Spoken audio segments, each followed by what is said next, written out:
the bell icon on the YouTube app and never miss another update.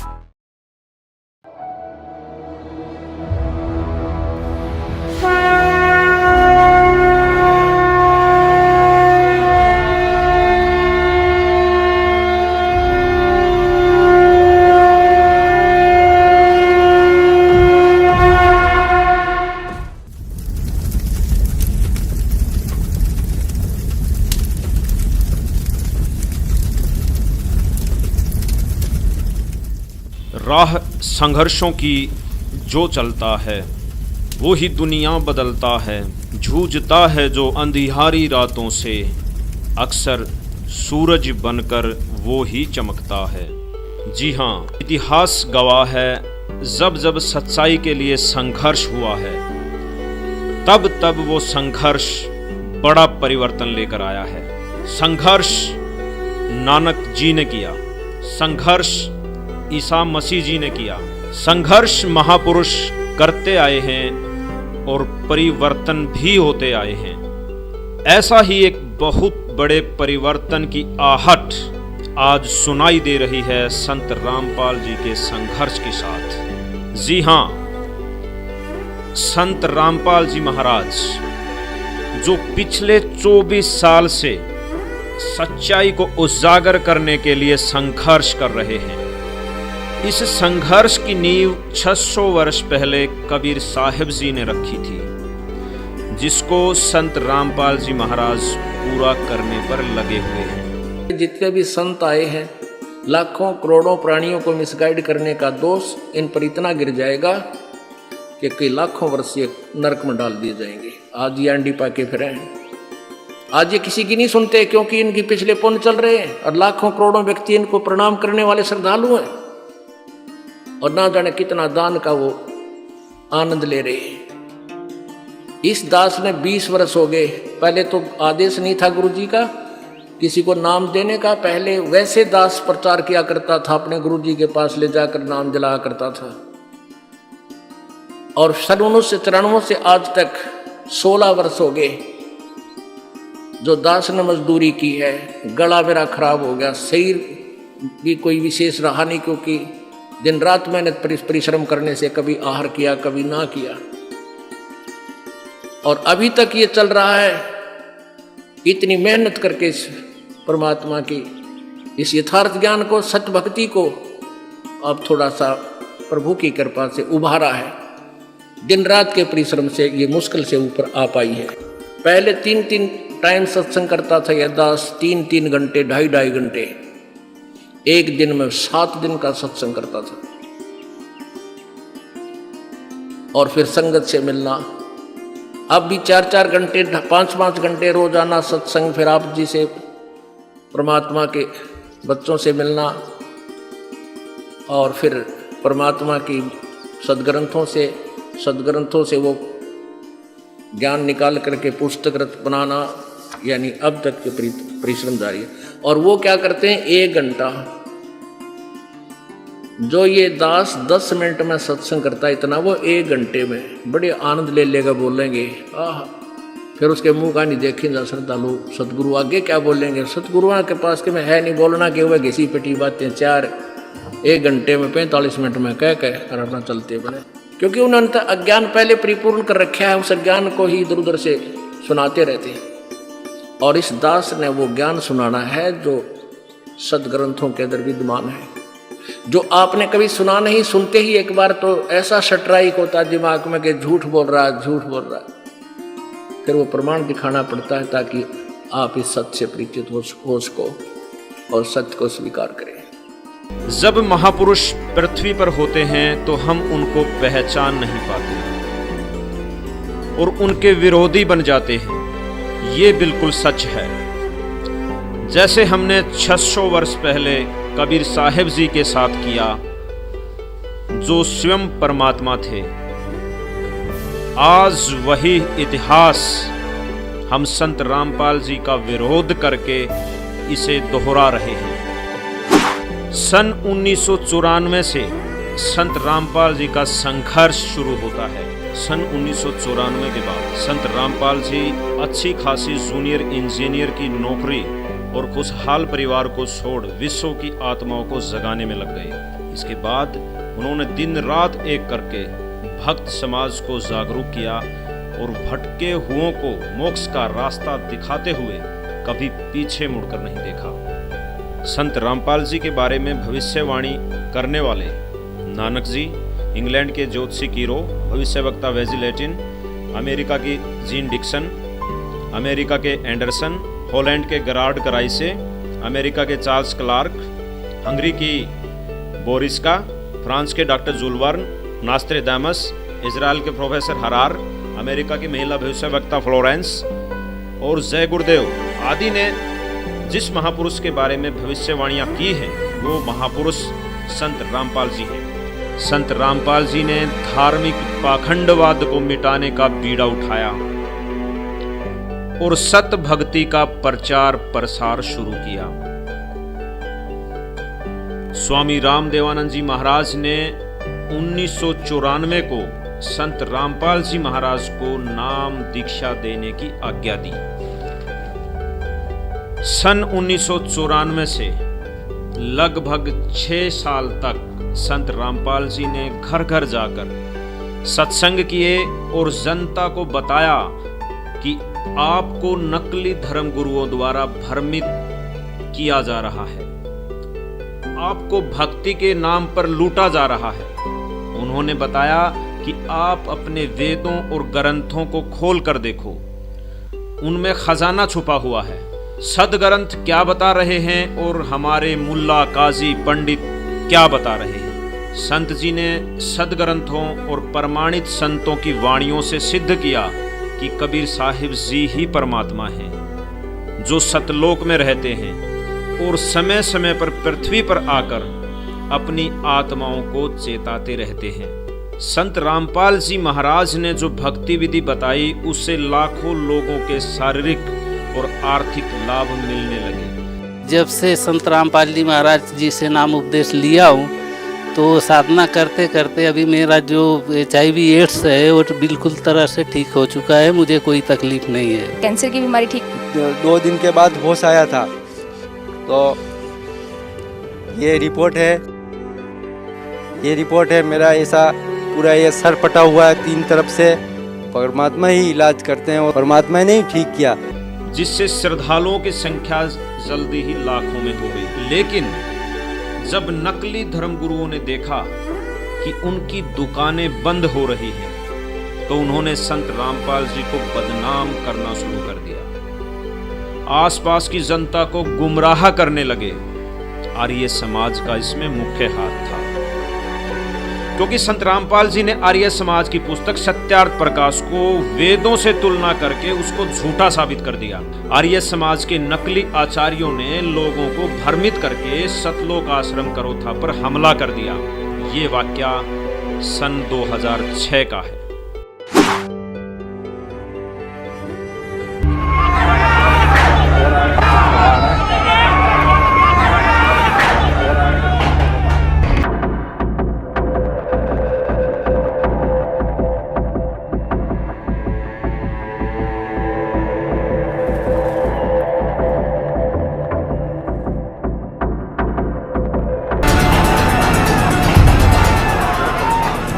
अब आपको दिखाते हैं किस तरह से सतलोक आश्रम पर कब्जा किया है और पुलिस मूक दर्शक बनकर अभी भी देख रही है।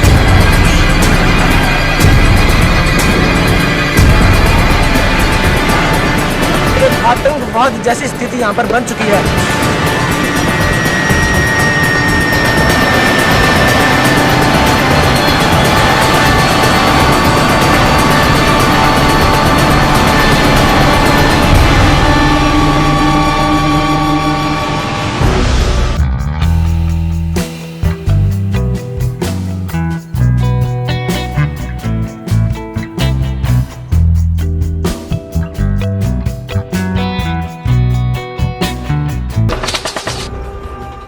पुलिस की कोशिशों के बाद भी ये आश्रम की दीवारों तक पहुंच गए, जिसमें पुलिस और हमलावरों की मुठभेड़ में एक सोनू नाम के उपद्रवी की मौत हो गई।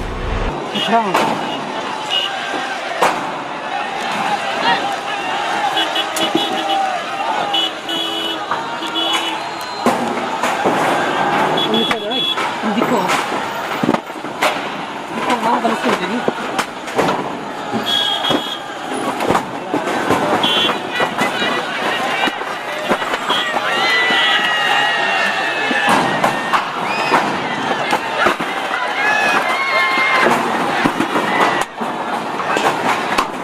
नाम धर्मवीर दास है जी। मैं जेल वार्डर हूँ, जेल डिपार्टमेंट में नौकरी करता हूँ। मैं जिस टाइम ये करौथा कांड हुआ उस टाइम रोहतक जेल पर वार्डर के पद पर था।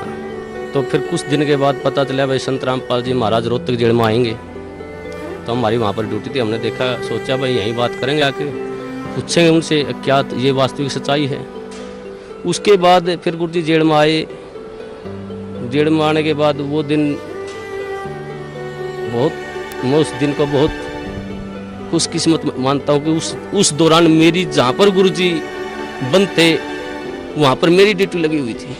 उसके बाद गुरुजी यहाँ से सुबह जैसे ही गुरुजी को मैंने नज़दीक ही गया, गुरुजियों ने मेरे से पूछ लिया कि भाई हवलदार कौन से गांव का है तू? माँ जी मैं कंडेला गांव का। हाँ, गुरुजी संत रामपाल जी महाराज ने मेरे ही बड़े भाई का नाम ले दिया। एक ओम प्रकाश है भाई, मेरा कंडेला का बहुत बढ़िया भगत है। देखो कितनी अखबार में कितने सुनने के कारण मैं अपने भाई को मना कर दिया कि मैं नहीं जानता। इतना बुरा प्रचार सुनने के बाद मैंने अपने भाई को भी खुद मारा, माँ जा भाई, मैंने ये कह दिया कि मैं नहीं जानता उसको। एक दिन मैं कैसेट सुन रहा था, रात के 9:30-10 बजे का टाइम था। तो एक कैसेट, इतनी मार्मिक कैसेट थी, उसमें मैं क्या बताऊँ, मेरे गुरुजियों के लिए मेरा हृदय फट गया था। वो परमात्मा सतगुरुदेव उन्होंने कहा कि इस दास की जीभ कट जाए अगर झूठ बोलता हो तो मैं इस परोपकार समाज के लिए एक हाथ छुड़ा रहा। तो एक दिन रात को 2 बजे मेरी ड्यूटी थी, मैं गुरुजियों के पास गया। तो गुरुजियों ने फिर बिठा के मेरे को कहा बेटा ऐसी भक्ति करनी चाहिए परमात्मा की। एक जैसे मुलाजिम आया वो मेरे साथ का साथी, उसने आते ही गुरुजियों से कहा, हंसते हुए कहा, जी आपको तो मिट्टी में मिला दिया। हमारे गुरुजी ने कहा हाँ बेटा मिट्टी में मिला दिया भाई। लेकिन ऐसा उदाहरण दिया हमारे गुरुजियों ने एकदम से सटीक, भाई जमींदार 40 किलो अन्न मिट्टी में मिलाता है, 70 मन उठा के ले जाता वहां से। वैसे तो इस पृथ्वी पर संत आता वो जेल में आना नहीं चाहिए वैसे तो, लेकिन इस संत को, इस दास को याद कराया करेंगे कि उन दुष्ट आचार्यों ने अपनी रोजी रोटी के लिए ऐसे संत को जिसकी आंखों में बिठाकर पूजा करनी चाहिए उसको जेल में डलवा दिया।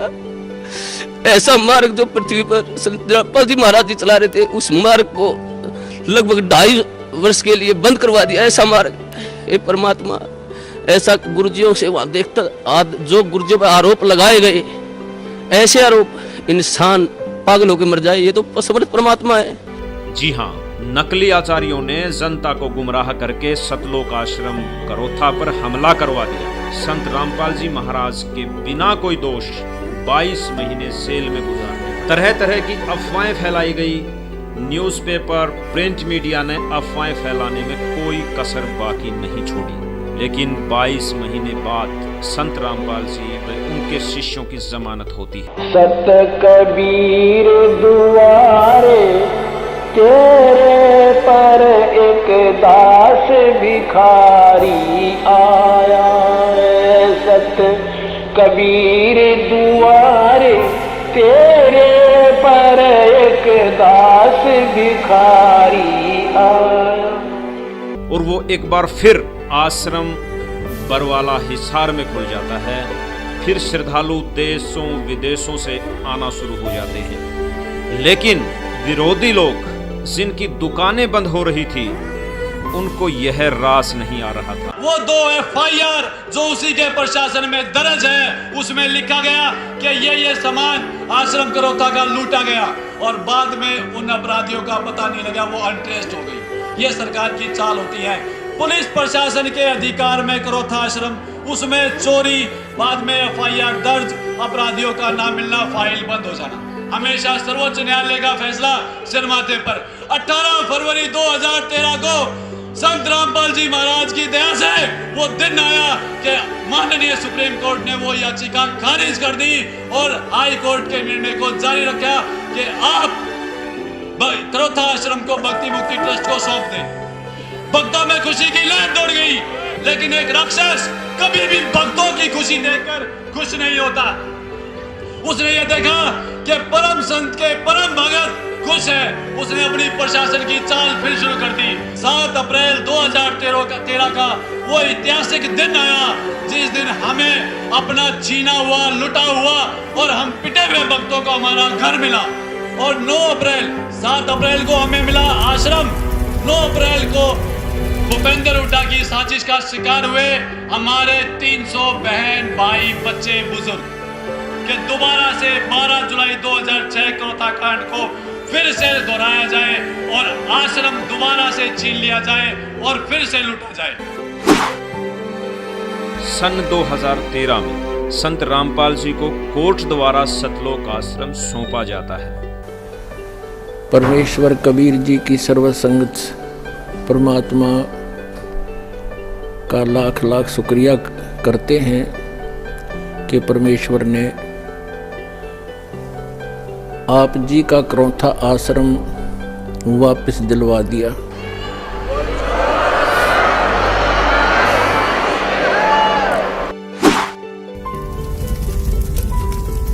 एक बार फिर सतलोक आश्रम पर उन्हीं उपद्रवियों द्वारा हमला किया जाता है। पुलिस और उपद्रवियों की झड़प होती है। एक बार फिर वही चीजें दोहराई जाती हैं जो 2006 में दोहराई गई थी। संत रामपाल जी पर फिर झूठा मुकदमा बनाया जाता है, जबकि संत रामपाल जी तो करोथा में थे ही नहीं। वे तो वहां से लगभग 150 किलोमीटर दूर बरवाला आश्रम में सत्संग कर रहे थे। एक बार फिर झूठ का पुलिंदा बनाया जाता है। तत्कालीन सरकार भी विरोधियों का सहयोग करती है, जैसे 2006 में किया गया था। अब और जुल्म पे जुल्म किए जाते हैं। सन 2014 आता है। अब चौथी बार फिर आश्रम पर हमला किया जाता है। अब की बार हमला करने वाला खुद प्रशासन था, खुद सरकार थी। संत रामपाल जी के 6 शिष्यों को पुलिस मार डालती है। और इसमें सबसे बड़ी जो आश्चर्यजनक बात थी वो ये थी कि इनका दोष भी संत रामपाल जी पर गढ़ दिया जाता है, उनके शिष्यों के सिर लगा दिया जाता है। 18 नवंबर 2014 को ये हमला किया जाता है। सभी षड्यंत्रकारी ताकतें संत रामपाल जी के खिलाफ कार्य कर रही होती हैं। जैसे 600 वर्ष पहले कबीर परमात्मा जी के साथ तत्कालीन राजा ने किया था। संत रामपाल जी को झूठे मुकदमों में फंसाया गया, तरह तरह के आरोप लगाकर टॉर्चर किया गया।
कबीर परमात्मा जी ने भी यही बातें 600 वर्ष पहले हिंदू मुसलमानों को बताई थी, जो आज संत रामपाल जी महाराज बता रहे हैं। मैंने कहा आज हम एक ऐसे व्यक्ति की विराट छाया में खड़े हैं जिनके नाम का अर्थ होता है महान। कहते हैं पेशे से वो बुनकर थे, कपड़ा बुनने का काम करते थे, लेकिन अपने समाज के लिए वो ऐसी बातें बुनकर कहकर चले गए कि आज उनके बगैर भारत की कहानी अधूरी है। एक बात और, वे व्यक्ति आज से 600 साल पहले हुए और उनके बारे में यह भी कहा जाता है कि अगर आज वो होते तो ना जाने कितने मुकदमे हो गए होते उन पर। जी, उन्हें कबीर कहते हैं। जी हाँ, अनुपम खेर जी सही कह रहे हैं कि यदि आज कबीर साहिब जी होते तो वो जेल में होते, उन पर सैकड़ों मुकदमे होते, झूठे मुकदमे होते। अनुपम खेर जी, आपकी बात बिल्कुल सच है। कबीर साहिब जी ने भी पाखंडवाद के विरुद्ध आवाज उठाई और आज संत रामपाल जी महाराज भी पाखंडवाद के विरुद्ध आवाज उठा रहे हैं। ये स्वयं कबीर साहिब हैं और आज जेल में हैं, लेकिन जेल में होने के बावजूद संत रामपाल जी महाराज से लाखों भक्त जुड़ रहे हैं। दिन प्रतिदिन श्रद्धालुओं की संख्या बढ़ती जा रही है। संत रामपाल जी महाराज जल्दी ही इस विश्व को परिवर्तन करने वाले हैं। इनको कोई आम आदमी मानकर भूल न करें, इन्हें पहचाने, क्योंकि नानक जी के समय हम नानक जी को नहीं पहचान सके, कबीर साहिब जी के समय कबीर साहिब जी को नहीं पहचान सके। अब हम ये गलती नहीं करेंगे। संत रामपाल जी द्वारा दी गई भक्ति 1000 वर्ष तक चलेगी, जिससे मानव जाति का कल्याण होगा। 5550 तब ये शब्द होगा साचा। 5505 वर्ष यहाँ देखना 171 पृष्ठ पे 5 सहंस। 5 सहंस माने 5000 और 500। जब कलयुग बीत जाए, महापुरुष फरमान तब जगतारण को आए।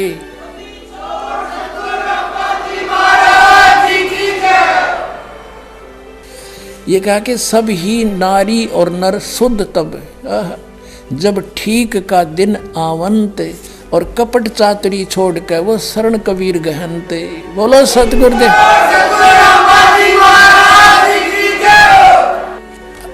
स्पष्ट कर दिया परमात्मा ने कि जब वो ठीक का दिन आ गया, वो ठीक का दिन अब आ चुका पुण्यात्मा, वो ठीक का दिन। कहते हैं सब ही नारी नर शुद्ध, यानी सब बुराई त्याग देंगे। हाहाकार मचरी, लूट खसोट रिश्वतखोरी, दहेज ले लेके एक दूसरे को सता रहे हैं। कहते हैं सब ही नारी नर शुद्ध तब जब ठीक का दिन आवंत, यू आवंत है, और कपट चातुरी छोड़ के वो शरण कबीर गहनते। अब क्या बताया है कि एक अनेक हो गए, मेरी प्यारी आत्मा भिन्न भिन्न मजहबों में बट गई। एक अनेक हव गयो और पुन अनेक हो एक, सब मिलकर फिर एक होएंगे। और हंस चले सतलोक को सब सतनाम की टेक।